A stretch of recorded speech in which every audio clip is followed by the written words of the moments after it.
yes, we do have somewhat of a war machine. A good example is Oshkosh. They do have a plant in Bradenton. They make some of those armored vehicles that go over to Iraq. Headquartered out of Oshkosh, Wisconsin. I've written about the company a number of times. But that's a small part. Most of the money that's being spent is going outside the United States. To make matters worse, as you mentioned about the veterans, when these people come back into the country, they need jobs. There are no jobs. They end up in prison. They end up on the streets. They end up doing alcohol. They're doing drugs. That's a cost. The lost production, that the money could be used for other things. As you mentioned earlier, if we had $3 trillion, you wouldn't have to worry about a health care program. You wouldn't have to worry about how big the national debt is. You wouldn't have to worry about the national deficit. But we have chosen to take a different path. Now, everyone in this room, as I gave a lecture this morning in a class in economics, everyone in this room is responsible.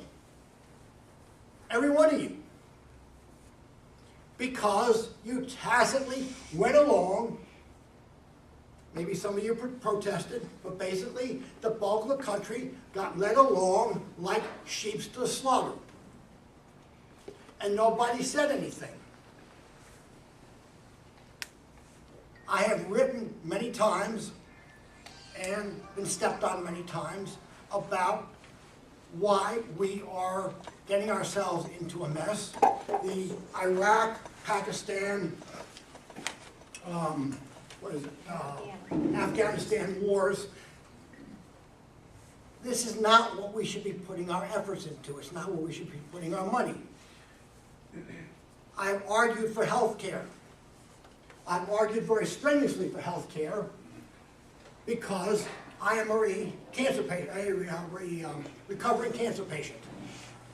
I have not been able to buy health insurance for 8 years. On April 1st, I have health care, thanks to Medicare. If the Republicans have their way, and that's why I'll be working for Rick very hard, if the Republicans have their way, they would kill Medicare. They would kill Social Security. You may or may not remember that President Reagan, for whom seems to be an idol for the Republican Party, and if any of you Republicans, you can shoot me later. If you don't know what my political stand is by now, you don't read my column at all. I sort of snuck that in there a few times. President Reagan ran what they call tea parties, but not the kind of tea parties that we're talking about with the current party. What he did was, he had the AMA have the doctors' wives have tea circles or tea parties, at which time they would convince people to vote against Medicare. He didn't want the program. He said it would ruin the United States. Therefore, we managed to get that program through. Maybe we'll get health care through. If we would stop funding the wars, which I do not believe will happen, for the record. It will not happen for a number of reasons. First of all, we are in so deep that I cannot see an exit strategy. There is some points made of which are legitimate. Now, I have not worked for the military complex for some time. I used to carry a top secret clearance. I've done a lot of work what we call the spook agencies. And you've been in the intelligence world, you know what I'm talking about. But we have a country called Iran, who's becoming an increasingly pain in the rear end. The ladies' presence, I'll be very careful. They have certain designs on that part of the world. They are a potential security problem. Why are they a potential security problem? Because they are, and I don't care what they say, are strenuously trying to obtain an atomic weapon. This weapon, they hope, could be aimed in two directions. One towards Israel and one towards the United States. They are a ways from having an intercontinental ballistic missile at this time, but they are working in that direction. They are too ignorant to realize that atomic weapons do not know boundaries. You explode an atomic weapon, those of you who have done any research on atomic warfare know there are no winners. They're all losers. No one wins. You all die. Radioactivity with a 1,000-year half-life does not show any favorites. They take out Israel, they destroyed their own country. I don't think they care. Their view on life is not our view on life. Therefore, we have to maintain some kind of a security force in the Middle East, in the Pakistan area, in the Afghanistan area. However, every country, it's like Vietnam, every country that's tried to take on Afghanistan has failed. Many people have gone in there, the Russians are the best example, they have all failed. What amazes me, absolutely amazes me, is why we don't learn.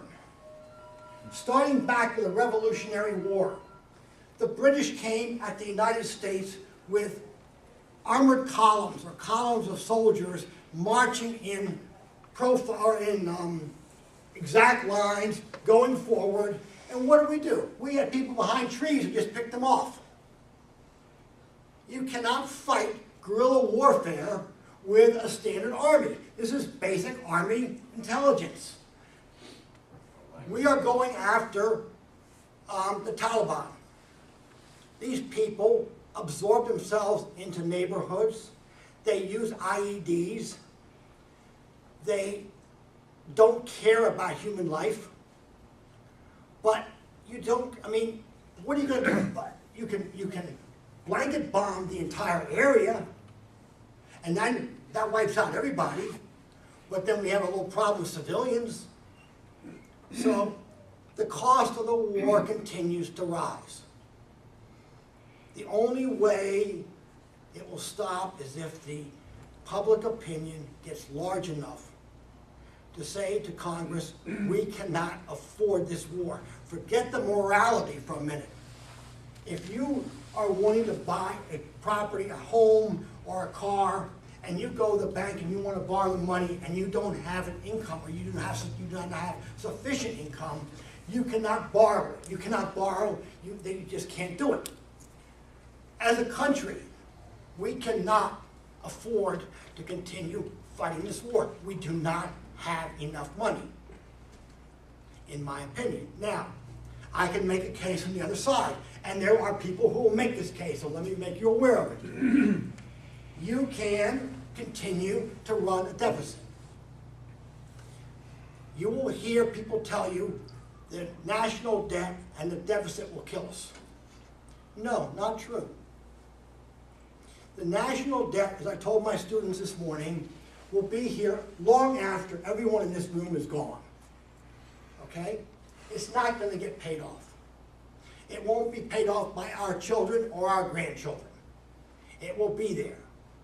We have had a national debt for virtually the entire history of the United States. The question is, the key question is, can you carry the debt? Think of yourself with your mortgage, if you have a mortgage, or have had a mortgage in your life. When you went to the bank to borrow for the mortgage, they said, can you carry this mortgage?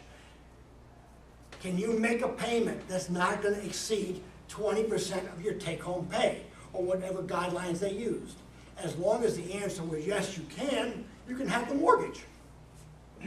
I could go out right now, get a mortgage, 30-year mortgage, I'm 65, that makes me 95 years old when the thing is finally paid off.